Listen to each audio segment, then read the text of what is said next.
राजाओं जैसा जीना चाहता है। कोई चाहे कि मैं राजा की तरह जीऊं, तो परमात्मा उसको राजा की तरह ही बनाता है। इसको बंद कर दीजिए, बाहर फेंक दो उसको।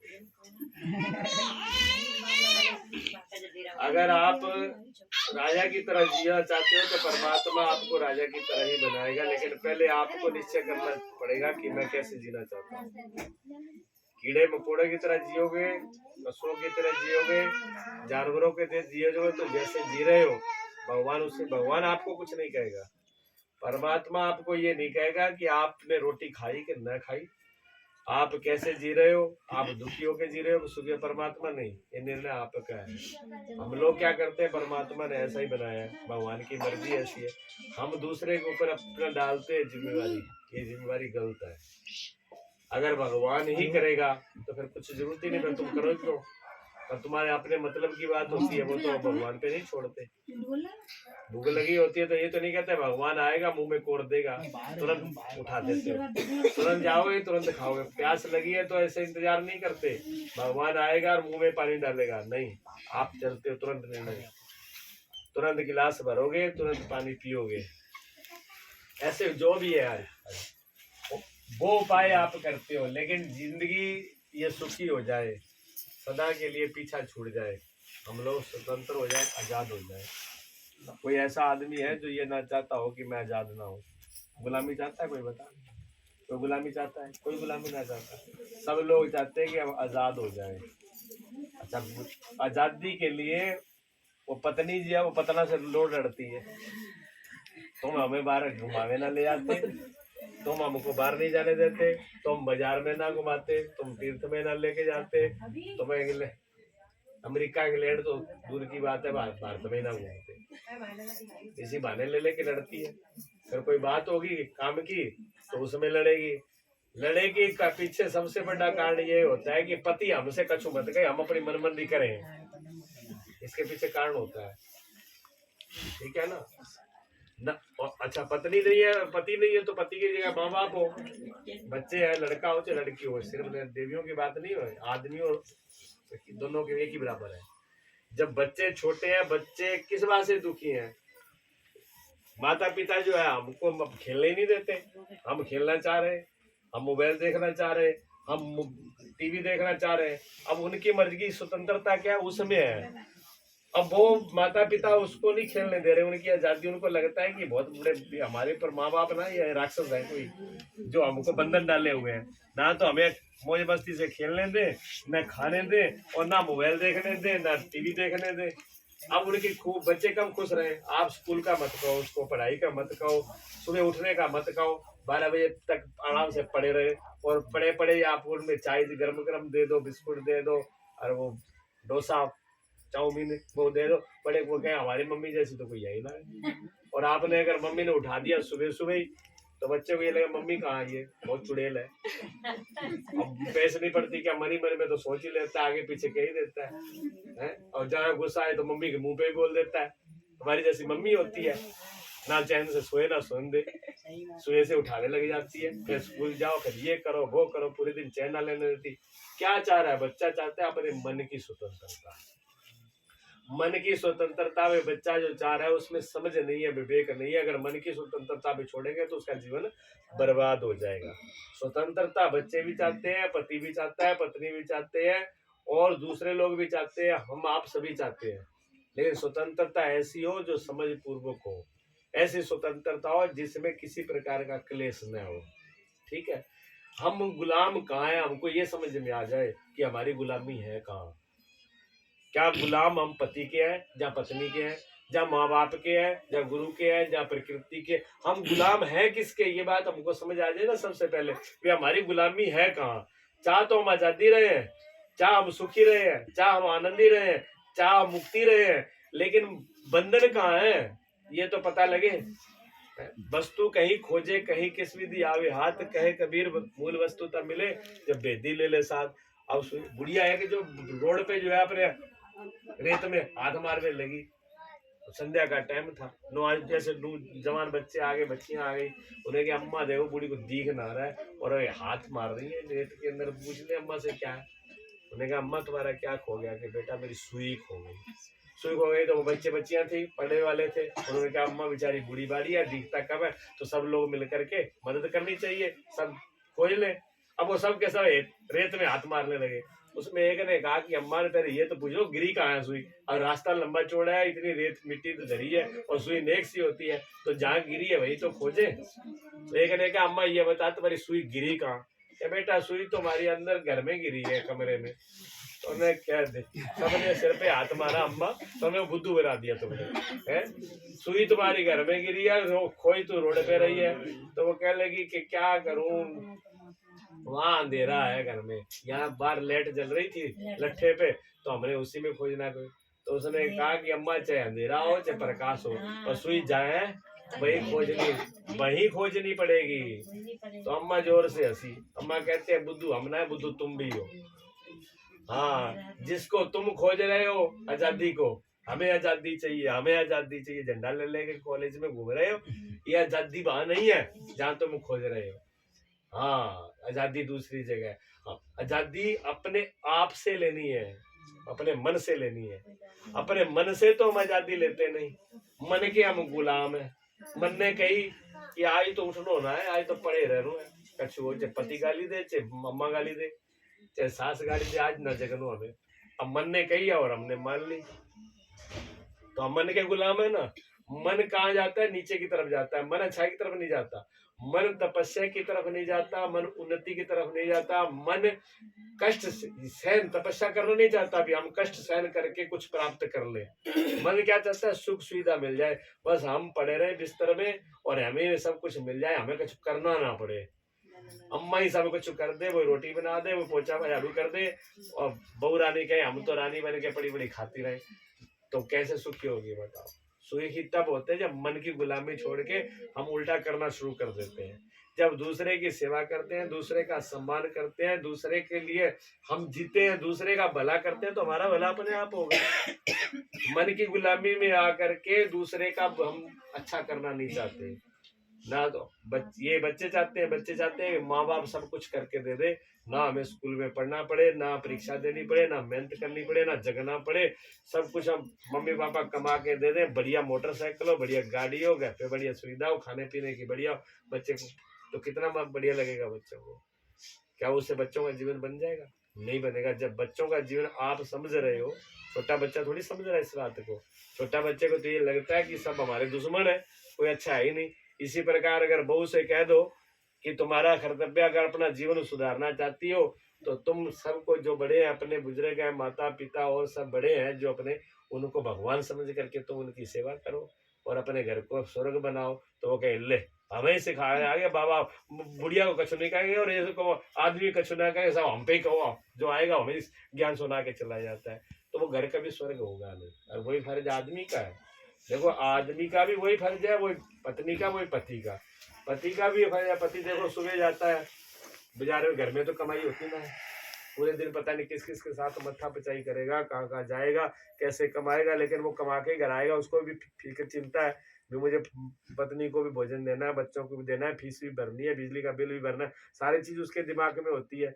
और 100 आदमी के साथ मत्था पचाई होती है, कोई कुछ बोल जाता है, कोई कुछ बोल जाता है, उसको भी उत्तर देना है, वो हारा थका आता है, और आते ही पत्नी आगे चुड़ैल की तरह खड़ी होती है, आ गए तुम इतने लेट आए, और दिमाग तो उसका पहले ही खराब है, और वो आगे और उसको बलिता और दे दे, उधर तो पेट्रोल है ही, उसमें आग लगी और पेट्रोल डाल दो उसमें, तो आग लगी नहीं तो क्या होगा? शांति आएगी? वहाँ वो आशीर्वाद थोड़ी देगा ना गुरु जी की तरह, ले बेटा खुशी रहे। अब वहाँ गुस्से में आएगा, वो 2-4 और ऊपर गालियां देगा, जब 2-4 गालियां देगा, अब वो देवी कहेगा देखो जब ये गुस्से हैं बिना गाली के बात नहीं करते, सीधे मुंह बोलते नहीं है, बाहर हंस के बोलते हैं, दूसरी देवी से तो देखो कैसे खुश होके बोलते हैं, और हमें को देखते ही मुंह इतना बड़ा हो जाता है।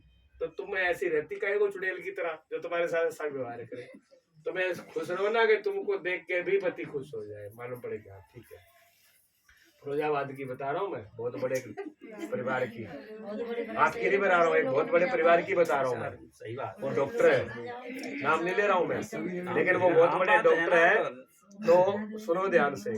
तो हमारी उनसे बात हो रही थी, तो कुछ बातें पूरे दिन में हो गई, तो जो उनकी पत्नी थी उन्होंने डॉक्टर कुछ नहीं कहा, सब बातें उन्हें करते रहे, बोलते रहे, संभालते रहे, और फिर उन्होंने रात को जो है उन्होंने कही, तो कुछ बातें ऐसी थी तो हमने उनको कहा, मेरी बात हो रही थी उनके डॉक्टर के घर वाले से, पत्नी से, वो समझदार है। तो मैंने कहा कि आपने तुरंत बताया नहीं डॉक्टर साहब को घटना घटेगी ऐसी, कुछ समझ। कहते कैसे बताती, डॉक्टर साहब ऑपरेशन करते हैं 2 बजे से लेकर के रात के 8 बजे तक।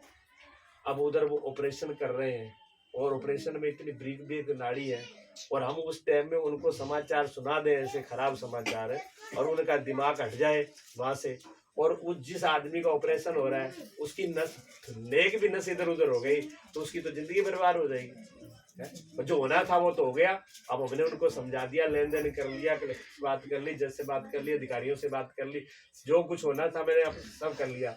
लेकिन सब कुछ ऑपरेशन होने के बाद में शाम को भोजन पानी करने के बाद में फिर हम उनको बताएंगे भी दिन में ये घटना घटी है, उससे पहले हम बताएंगे नहीं। हम पूरा दिन का 24 घंटे का पूरा सब संभाल लेते हैं। और वो पत्नी इतनी पढ़ी लिखी ना है, डॉक्टर बहुत पढ़े लिखे, लेकिन फिर भी इतना, मैं ये बात उनकी सुन करके हैरान था। मैं देखो ये पत्नी का कर्तव्य है भी, हमारा पति क्या काम कर रहा है, किस लेवल पर है, किस तरीके से जी रहा है, हमको उनका ध्यान रखें।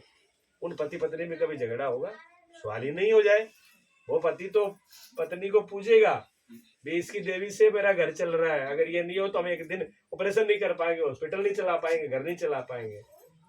और जो वो सिर पर ही चढ़ी रहे चुड़ैल की तरह, तो डॉक्टर क्या करेगा, कब पीछा छूटे भगवान, और क्या करेगा। यही तो होता है।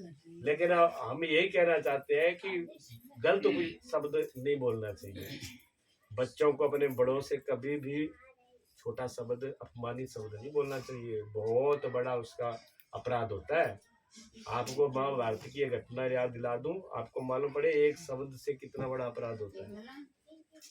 अर्जुन ने प्रतिज्ञा की कि मेरा जो ये गांडीव धनुष है, इसका अगर किसी ने अपमान किया तो हम उसको जिंदा नहीं छोड़ेंगे, ये प्रतिज्ञा कर ली। किसने? अर्जुन ने। और दोनों पांचों पांडवों में आपको मालूम है कितना प्रेम था पांचों भाइयों में, कि कोई बड़े छोटे की बात को इधर से उधर काट नहीं सकता, और बड़े भैया ने जो कह दिया वो सर्वोपरि है। तो युधिष्ठिर बड़े भैया थे, तो युधिष्ठिर ने मजाक में कहा, अरे क्या लाला धनुषिया नेक सी धनुषिया ले घूम रहा, हमारा गांडीव धनुष, हमारो गांडीव धनुष, ऐसी धनुषिया कितनी आई कितनी गई, और उसे इतना बड़ा अभिमान कर रहे। उन्होंने तो वैसे हंसी मजाक में कही, छोटा भैया था वो बड़े थे। अर्जुन ने कहा कि भैया अब सावधान हो जाओ, उठा लो अपना धनुष बाण, जो मर्जी तैयार। अब हमारी प्रतिज्ञा है, हम जहाँ तो आप नहीं, जहाँ हम दोनों में एक बचेगा, दोनों जिंदा नहीं रहेंगे। जहाँ आप बचोगे जहाँ हम बचेंगे। आपने हमारी प्रतिज्ञा की, उसका उल्लंघन किया, और हमारा ये प्रतिज्ञा है। अब तो बात पहले तो मजाक में लग रही थी, लेकिन अर्जुन तो तान के खड़ा हो गया। अब द्रौपदी भी घबरा गई, भैया छोटे घबरा गए, नकुल सहदेव और भीम वो भी घबरा गए कि अब क्या होगा। हम तो मजाक ही कर रहे थे अभी तक, लेकिन ये तो बात समस्या बढ़ गई। अब तो युद्ध भाई भाई में इतना बड़ा युद्ध, और बड़े भैया के साथ युद्ध, और दोनों में चाहे अर्जुन चाहे युधिष्ठिर, दोनों में किसी को भी चोट आ जाए, हमारे दो हाथ हैं, चाहे इसमें चोट आए इसमें आए, दर्द देखो ही होगा। परिवार में किसी को भी दिक्कत हो जाए तो दर्द सभी को होता है, पूरा परिवार एक जुड़ा होता है। लेकिन हम लोग सोचते नहीं, हम सोचते हैं अलग अलग हैं, ये फलाने का भैया है, ये तब भैया है, ये फलानी है, ये देवरानी है, ये जेठानी है, ये सास है, ये बहू है। तुम्हें ये इतनी अकल नहीं कि हम जुड़े हुए हैं। किसी को दिक्कत होगी तो सबको रोना पड़ेगा, ये नहीं दिख रहा। किसी को भी दिक्कत हो, बहू को, सास को, बेटे को, सबको रोना सबको पड़ेगा। बाद में रोते भी है, आंसू भी पीटते जाएंगे, पहले गालियां देते हैं फिर आंसू भी आते जाते थे। तो पहले ही सोच लो नहीं कि वो हमसे अलग है ही नहीं, हम एक है, दो कहाँ है। अपने शरीर पे एक हाथ से एक दूसरे हाथ को काटो, क्या लगेगा? समझदारी है। एक ही हाथ से दूसरे हाथ को काट लो, अपने हाथ से पैर को काट लो, ये समझदारी है। हम लोग यही करते हैं, अपने हाथ से अपने परिवार वालों को ही काट पीट कर शुरू कर देते हैं, अपने बड़े छोटों को काटना शुरू कर देते हैं। अब बड़ी पीड़ा हुई, बड़ी मुसीबत आई, पीड़ा हुई तो उन्होंने कहा क्या कहा, तो फिर अब ऐसे में किसको याद करें, जहाँ तो कोई गुरु हो, जहाँ पर भगवान हो। तो उन्होंने कहा भगवान कृष्ण के अलावा तो कोई हमारी समस्या का नहीं। तो द्रौपदी ने हाथ जोड़ के भगवान से प्रार्थना करी, हे कन्हैया, हे वासुदेव, आपने हमारी हमेशा समस्या हल करी है, कृपा करके अब आप आ जाओ, नहीं तो कोई मरेगा, तुम्हारे बगैर अब समस्या हल होगी नहीं। हृदय देव भगवान हृदय की बात सुनते हैं। और जैसे द्रौपदी ने भगवान से प्रार्थना करी, भगवान तुरंत आ गए। और आते हुए उन्होंने कहा कैसे खड़े हो, खड़े क्या महाराज, बड़ी आप बड़े मौके पे आए हो, बड़ी समस्या है, ये समस्या है। अब अर्जुन तनके खा तो भगवान मुस्कुरा के लगे, पार्थ तुम्हारी क्या प्रतिज्ञा है? कि हमारी यही प्रतिज्ञा थी कि जो इसका मेरे धनुष का अपमान करेगा उसको जिंदा नहीं छोड़ेंगे। तो भगवान कहने लगे वो काम तो तुमने कर दिया, और क्या बचा है? अपने से बड़ों का अपमान कर देना मारने के बराबर है। यीशु को तो तुम मार चुके, अब क्या मार रहे हो? अब धनुष बाण बेकार में उठा के खड़े हो। स्वयं अर्जुन ने धनुष बाण नीचे गिरा दिए। इतना बड़ा अपराध है, अपने से बड़ों को अपमान कर देना, वो मृत्यु के बराबर अपराध है। इसलिए शब्द हमेशा सोच के बोले बड़े। हम सेवा तो बहुत करते हैं, कई घरों में बहुत अच्छी बेटियां हैं, बहुएं बहुत अच्छी हैं, अपने बड़ों की सासू की बड़ी सेवा करती हैं, लेकिन बड़ी सेवा करने के बाद में एक शब्द ऐसा बोल देंगी कि वो सब सेवा बेकार।